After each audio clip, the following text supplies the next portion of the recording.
वन्य समाज और उपनिवेशवाद के अंतर्गत आज हम व्यावसायिक वानिकी की शुरुआत एवं लोगों का जीवन कैसे प्रभावित हुआ इसके विषय में पढ़ेंगे। सबसे पहले व्यावसायिक वानिकी के विषय में हम पढ़ेंगे। अंग्रेजों को इस बात की चिंता थी कि स्थानीय लोगों एवं ठेकेदारों के द्वारा पेड़ों की अंधाधुंध कटाई से जंगल नष्ट हो जाएंगे। इसलिए उन्होंने डायट्रिच ब्रैंडिस नामक जर्मन वैज्ञानिक को पहला वन निदेशक नियुक्त किया।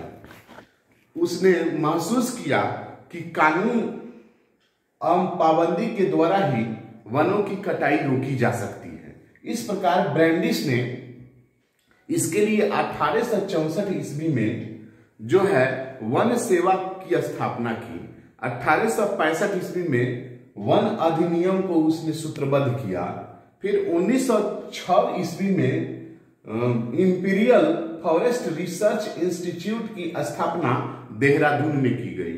यहाँ पर वही शिक्षा दी जाती थी जो वैज्ञानिक वानिकी की होती थी, यानी वैज्ञानिक वानिकी की शिक्षा यहाँ पर दी जाती थी। वैज्ञानिक वानिकी के अंतर्गत एक ही किस्म के पेड़ों को लगाया जाता था, वो भी सीधी पंक्तियों में लगाया जाता था। और 1865 ईस्वी में जो है नियम लागू हुआ और बाद में 1927 और 1878 ईस्वी में वनों को जो है वह 3 भागों में बांट दिया गया, जो आरक्षित, सुरक्षित और ग्रामीण वन कहलाया।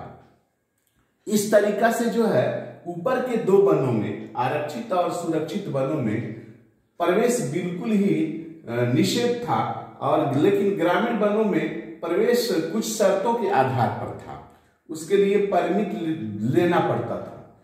इस तरह से अब दूसरा पॉइंट, लोगों का जीवन कैसे प्रभावित हुआ।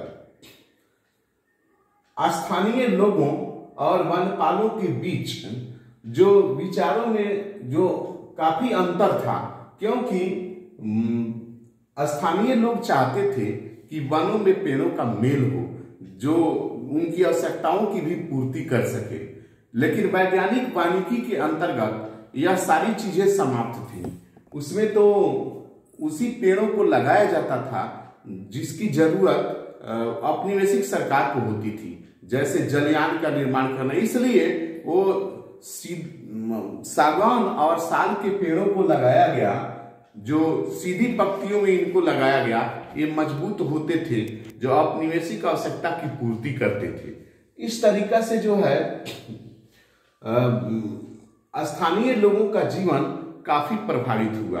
खासतौर पर उनकी रोजमर्रा की जिंदगी काफी प्रभावित हुई, क्योंकि वे वनों से लकड़ियां जलावन का प्राप्त करते थे और पशुओं को चराने का भी काम करते थे उसमें। तो इस तरीका से जो है यहाँ तक कि फल मूल, कंद मूल और वो अन्य आवश्यकताओं की पूर्ति भी करते थे।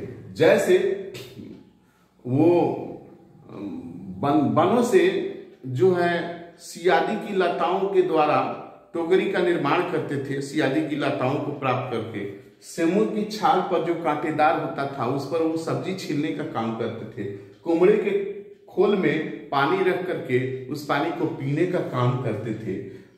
जो है महुआ के पेड़ से वे तेल की प्राप्ति करते थे, जो उसका बिनौला होता था उसके माध्यम से तेल मिलता था और उसको जलाने का काम किया जाता था। इस तरह से जो है खाने पीने के लिए जो पत्तल होता था वो पत्तों को सी करके जोड़ करके और खाओ पियो पत्तल फेंक, जैसे खाओ पियो और फेंको पत्तल का निर्माण भी करते थे।